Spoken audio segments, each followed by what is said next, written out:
Kamusta sa inyong lahat?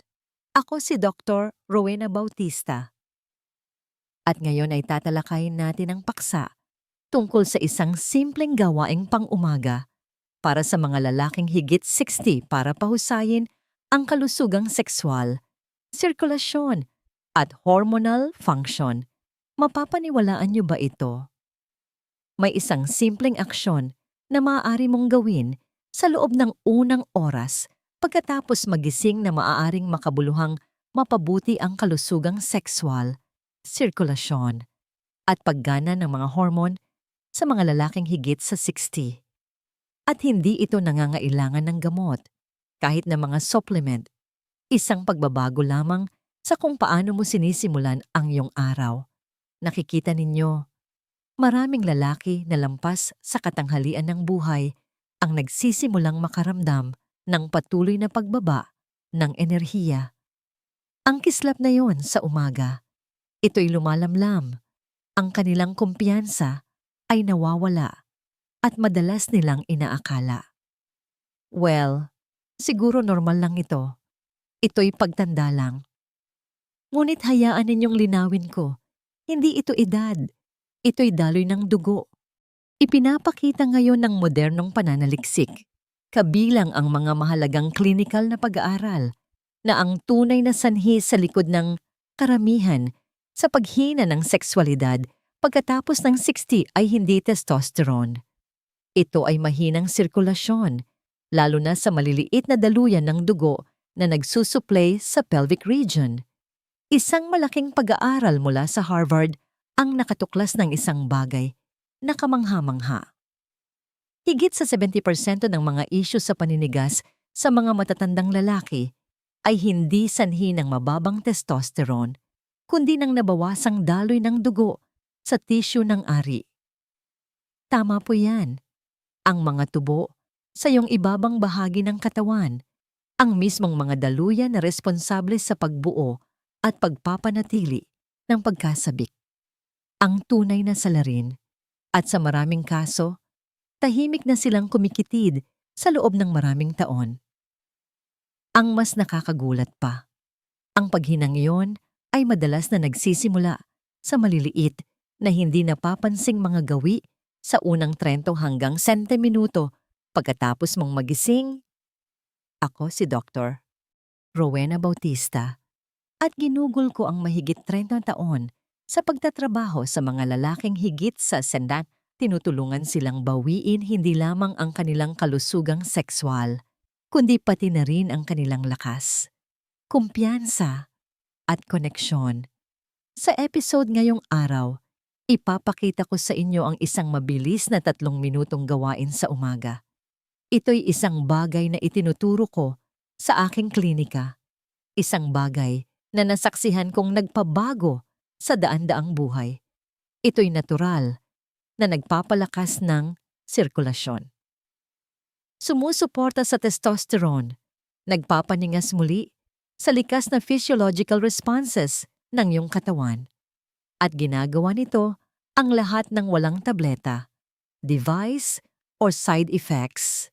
Kaya, manatili kayo sa akin hanggang sa dulo dahil ibabahagi ko rin ang isang hindi gaanong kilalang morning trick na nakatulong sa marami sa aking mga pasyente na makaramdam ng mas malakas at mas tumutugon sa loob lamang ng 7 araw.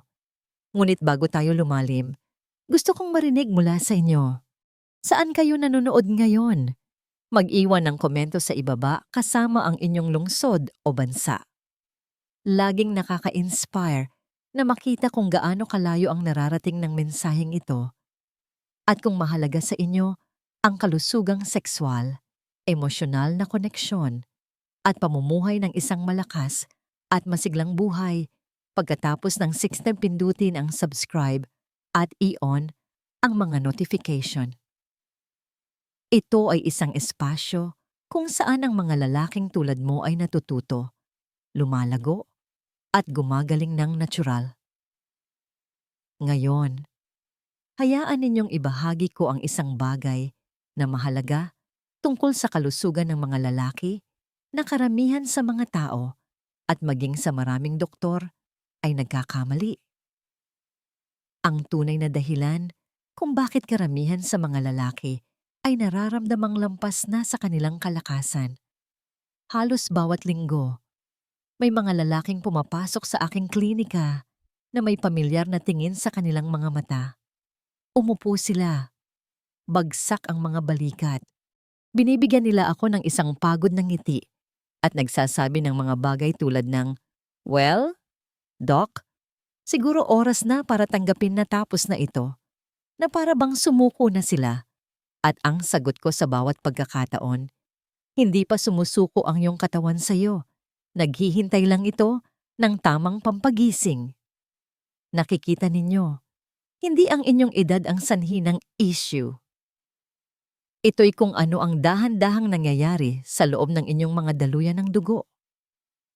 Kahit na ang mga antas ng testosterone ay technical na normal, nahihirapan pa rin ang mga lalaki dahil ang maliliit na ugat sa pelvic region, ang mga nagpapakain ng dugo sa inyong ari, ay naging matigas, namaga, o kumitid.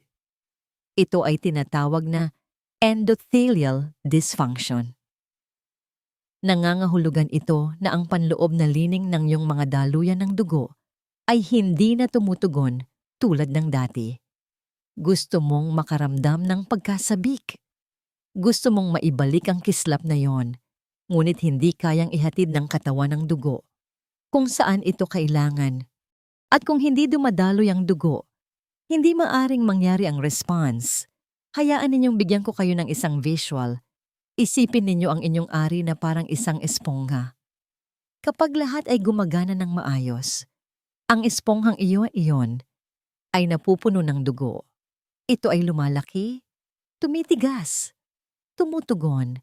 Ganyan gumagana ang pagkasabik. Ngunit kung barado ang daloy ng dugo, nananatiling flat ang espongha, kahit na nandoon ang iyong pagnanasa, hindi nakikiisa ang iyong katawan. Ngayon, narito ang pinakamahalagang bagay. Maari kong sabihin sa inyo na hindi ito permanenteng pinsala. Ang inyong mga daluyan ng dugo ay hindi tiyak na masisira. Ang inyong katawan ay may pambihirang kakayahang ayusin ang sarili nito kung padadalhan ninyo ito ng tamang mga senyales. Anong uri ng mga senyales?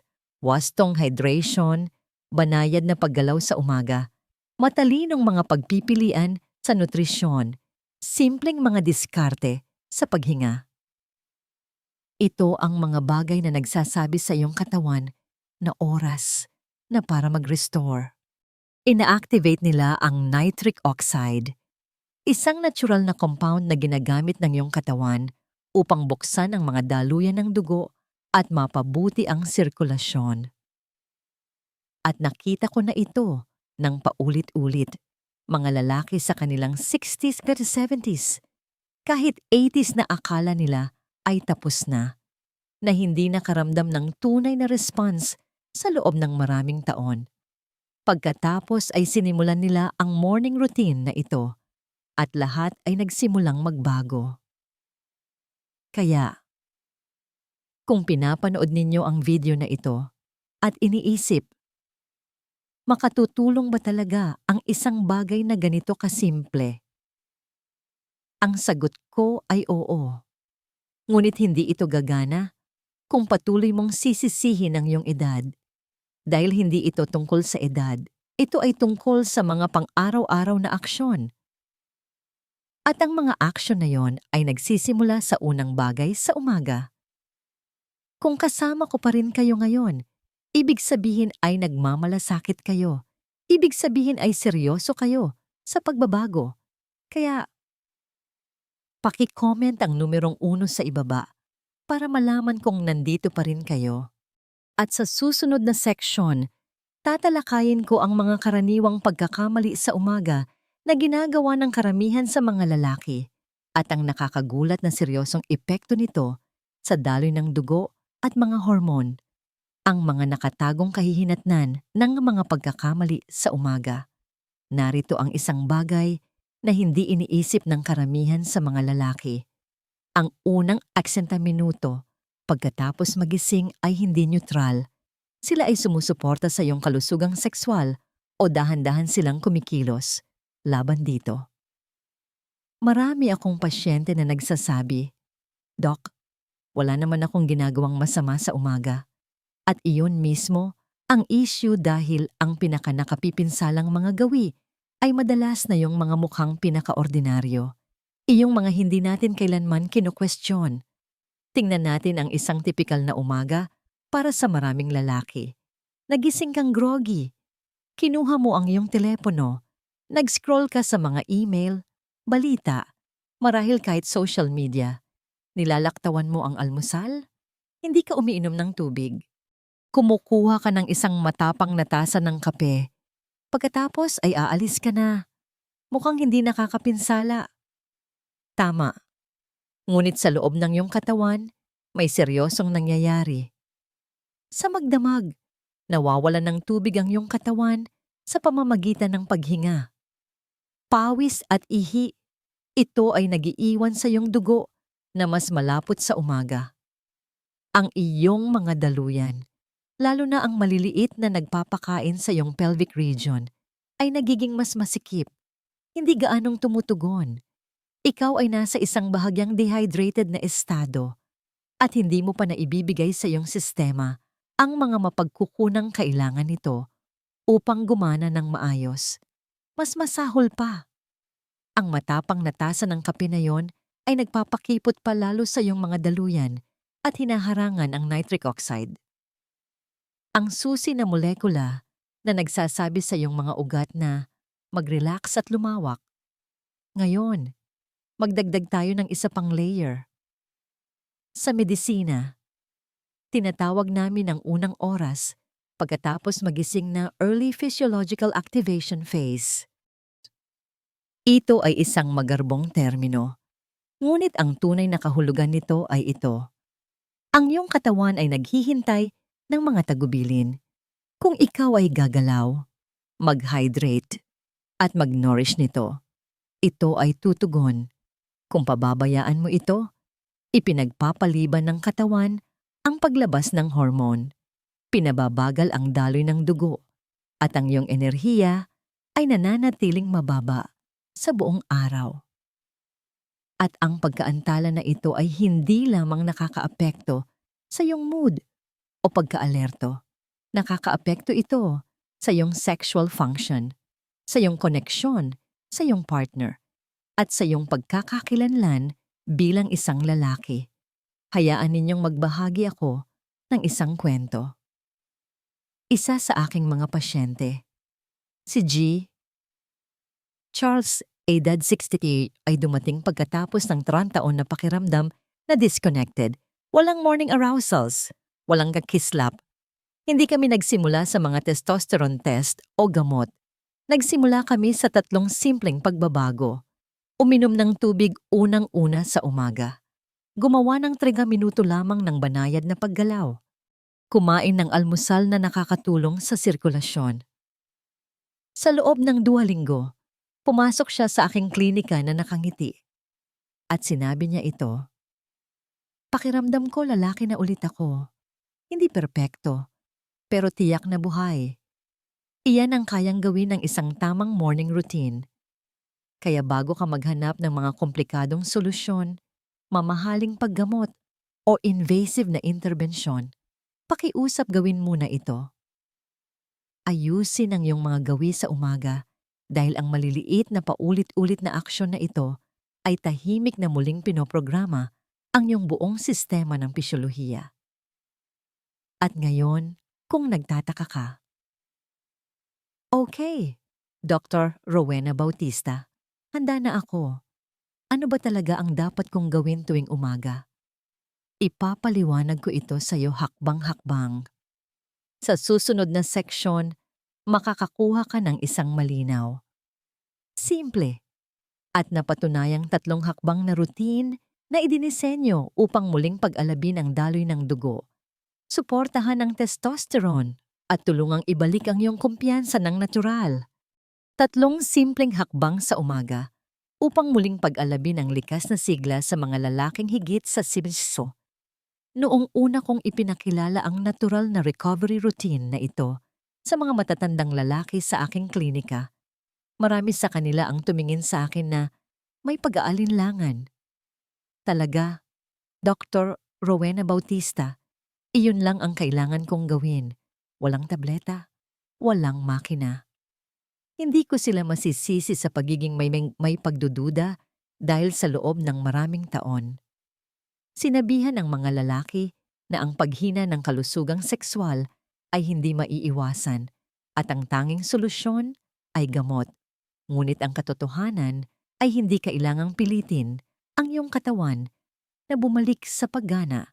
Kailangan itong gisingin ng dahan-dahan, palagian, at sa tamang oras. At ang pinakasensitibong oras sa lahat ay pagkatapos mong magising. Iyon ang panahon na ang iyong katawan ay pinakabukas sa pagbabago.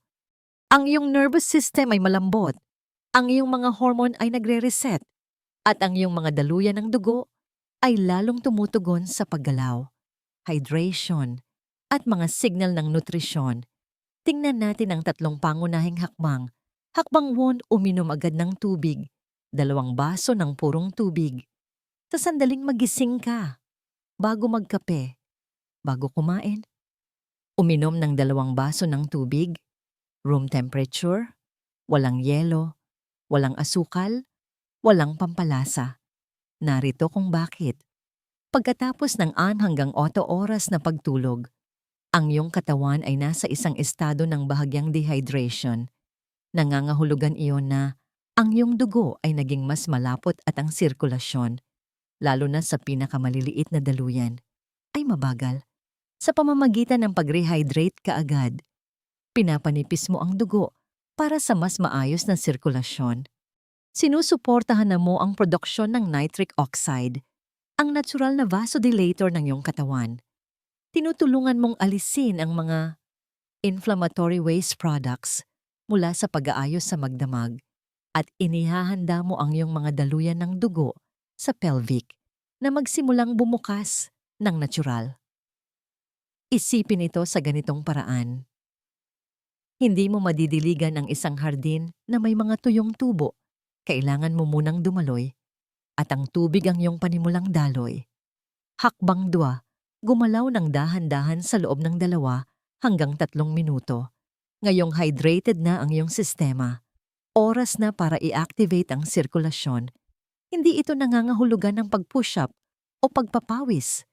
Nangangahulugan ito ng paggising sa iyong vascular system ng malumanay at may intensyon.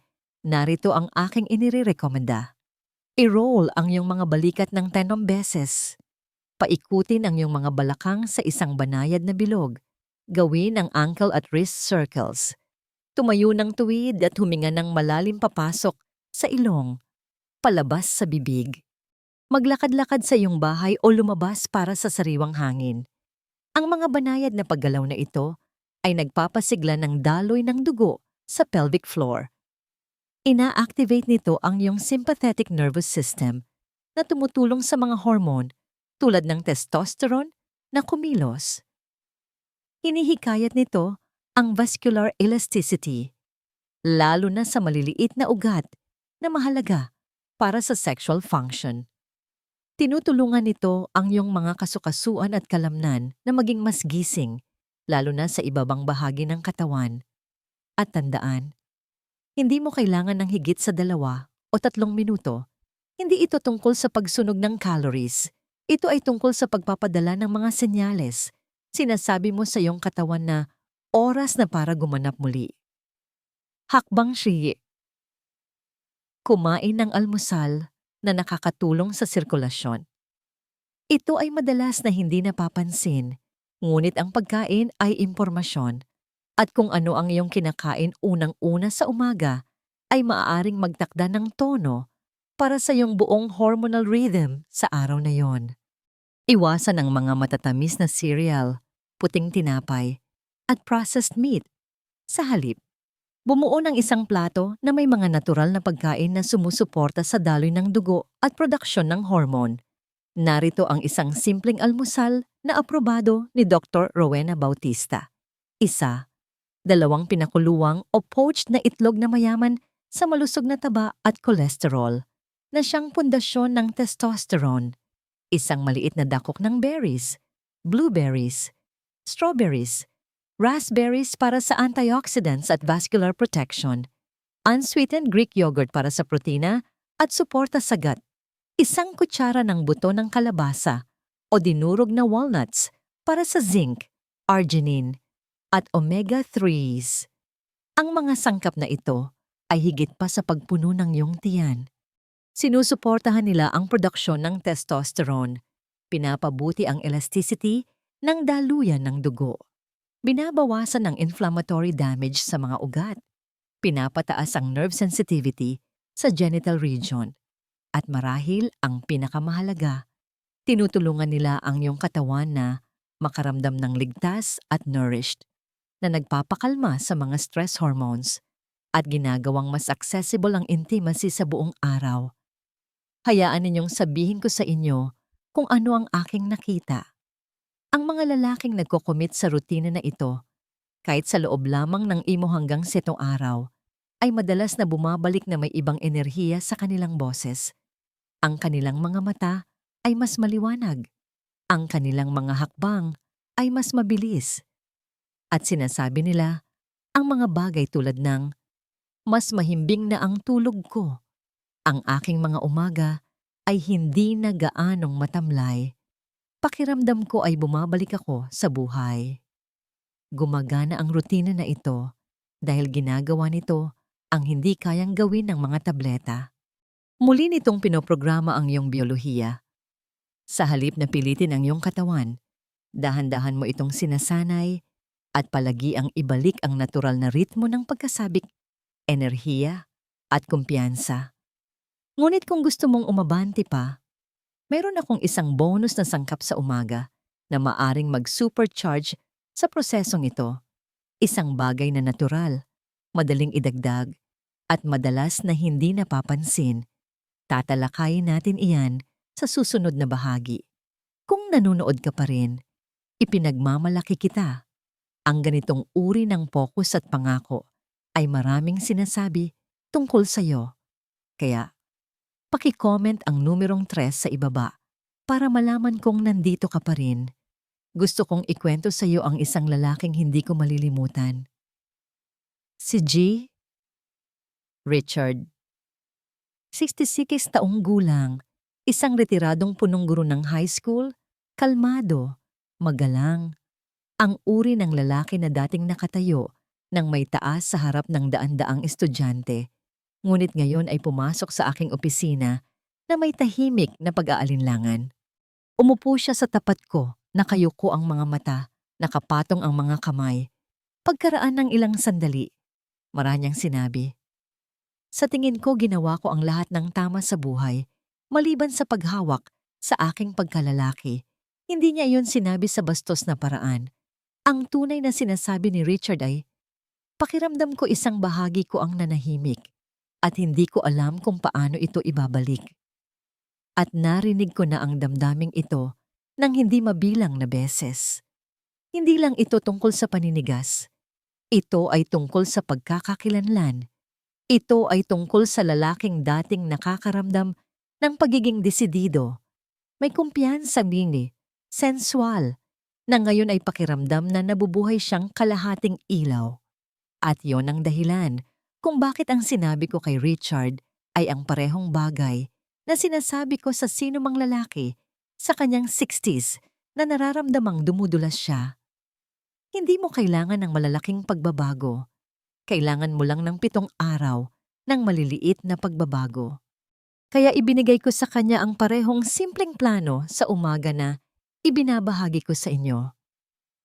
2 baso ng room temperature na tubig. 3 minuto ng banayad na paggalaw, isang almusal na sumusuporta sa daloy ng dugo at mga hormon. Walang tableta, walang pamamaraan, walang pressure. Pagkaraan ng 1 linggo, binuksan ko ang aking inbox at nakita ang isang maikling mensahe mula sa kanya. Ang nakasulat ay, nagising ako kaninang umaga at naramdaman kong bumabalik na ako. Ngayon, maliban kung nabuhay ka sa mga buwan o kahit taon ng katahimikan at pagkabigo, maaring hindi mo lubos na mauunawaan ang kapangyarihan ng pangungusap na yon. Ngunit para sa isang lalaki na ilang taon nang hindi nakakaramdam ng pagkasabik, na hindi nagigising na may ganoong reflex na dati napaka-normal, ang isang umagang iyon ay gumagawa ng lahat ng pagkakaiba. Dahil ang morning response na yon, hindi lang iyon isang pisikal na kaganapan. Ito ay isang senyales ng buhay. Nangangahulugan ito na dumadaloy ang iyong dugo. Nangangahulugan ito na nag-uusap ang iyong mga nerbiyos. Nangangahulugan ito na tumutugon ang iyong mga hormone. Nangangahulugan ito na naaalala ng iyong katawan at nakikinig itong muli. At ang sandaling iyon, ang pagbabalik ng pakiramdam na yon, ang tahimik na panloob na oo na yon. Nagliliwanag ito ng isang bagay na mas malalim pa sa katawan. Nagpapanumbalik ito ng kumpiyansa. Nagpapanumbalik ito ng pag-asa. Pagkatapos gabayan ang mga lalaki sa prosesong ito sa loob ng mahigit 30 taon, narito ang natitiyak ko.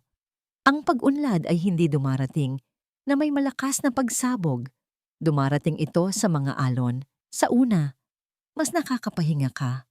Pagkatapos, napapansin mo ang mas mahusay na focus. Pagkatapos, bumabalik ang init sa iyong mga kamay at paa. At sa wakas, nagsisimulang tumaas muli ang iyong kumpiyansa mula sa isang tunay na lugar. Hindi isang artipisyal. Hindi mo kailangan ng reseta para maramdamang lalaki ka ulit. Kailangan mo lang tratuhin ang iyong mga umaga nang may respeto na nararapat sa kanila dahil doon, pinakabukas ang katawan sa pag-reset, pinakahanda na tumugon. At kung sinusunod mo na ang morning routine na ito, kung nag-hydrate ka na, gumalaw, at nag-nourish ng iyong katawan, at napansin mo na kahit isang maliit na pagbuti, hayaan mong sabihin ko sa iyo ang isang bagay. Hindi iyon tsamba. Iyon ay ang iyong katawan na nagsasabing, "Salamat, nandito ako. Handa na ako. Ituloy natin ito." Ngunit ngayon gusto kong ibahagi ang isang bagay na mas mahalaga dahil nakita ko ang mga lalaki na nawawala ang kanilang progreso kapag hindi nila naiintindihan ang susunod na bahagi. Hindi ito isang solusyon para sa isang linggo. Hindi ito isang subukan at kalimutan na paraan. Ito ay isang pag-usap, isang relasyon sa iyong katawan na dapat magpatuloy. At iyan ang ating susuriin sa susunod. Ang katotohanan tungkol sa pangmatagalang sigla. Hindi ito isang mabilis na solusyon. Ito ay isang bagong kabanata. Hayaan ninyong sabihin ko sa inyo ang isang bagay na hindi sasabihin ng karamihan sa mga health commercials. Ang iyong katawan ay hindi sira. Ito ay naghihintay. Hindi ang pagtanda ang nagnakaw sa iyo ng sigla. Ito ay ang kawalan ng pare-pareho. Nag-aalagang mga gawi.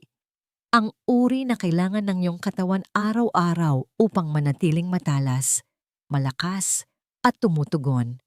At ang tunay na trahedya, napakaraming lalaki ang binentahan ng mabilis na solusyon, maliliit na asul na tableta, mamahaling supplement, makina, at pamamaraan na nangangako ng agarang resulta.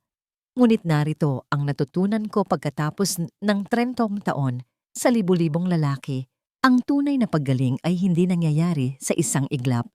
Nangyayari ito ng tahimik sa likuran sa pamamagitan ng pang-araw-araw na pagiging pare-pareho. Hindi mga himala sa isang gabi, kundi mga banayad na pagbabago na nagtatayo ng isang mas matibay na pundasyon tuwing umaga.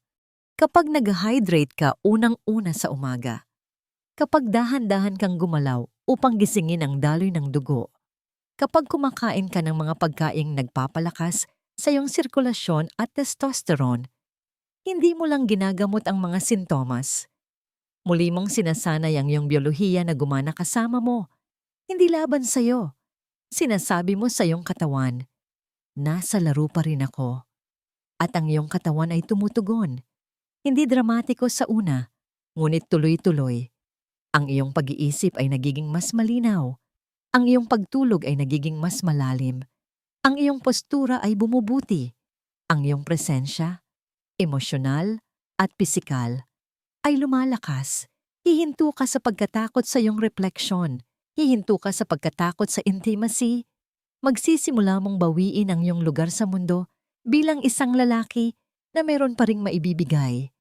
At ang pagbabagong ito ay hindi lamang nakakaapekto sa iyong kalusugang sexual. Sinasaklaw nito ang bawat bahagi ng iyong buhay. Mas mahusay kang nakikipag-usap sa iyong partner. Mas nararamdaman mong emosyonal na present sa iyong pamilya. Pumapasok ka sa mga silid na may kalmadong kumpiyansa. Magsisimula kang respetuhin muli ang iyong sarili. Iyan ang tunay na gantimpala ng ritual na ito. Hindi lamang function, kundi kalayaan. Kalayaan mula sa takot. Kalayaan mula sa performance anxiety. Kalayaan mula sa bulong sa iyong isipan na nagsasabing, baka naabot ko na ang aking rurok dahil narito ako upang sabihin sa iyo, hindi pa. Ngayon, kung sinubukan mo kahit isang bahagi ng ibinahagi ko ngayon, kung nakita mo kahit isang maliit na pagkakaiba, malaking bagay iyon. Nangangahulugan iyon na nagigising na ang iyong sistema. Nakikinig ang iyong katawan. Gumagana ang iyong pagsisikap. Kaya, pakiusap, huwag huminto. Hindi mo kailangan ng perpeksyon. Kailangan mo lang ng pagtitiyaga. Patuloy na magpakita para sa iyong sarili tuwing umaga. Patuloy na mag-hydrate. Patuloy na gumalaw. Patuloy na pumili ng mga pagkain sa almusal na nagpapalusog sa iyong daloy ng dugo at kalusugan ng hormone.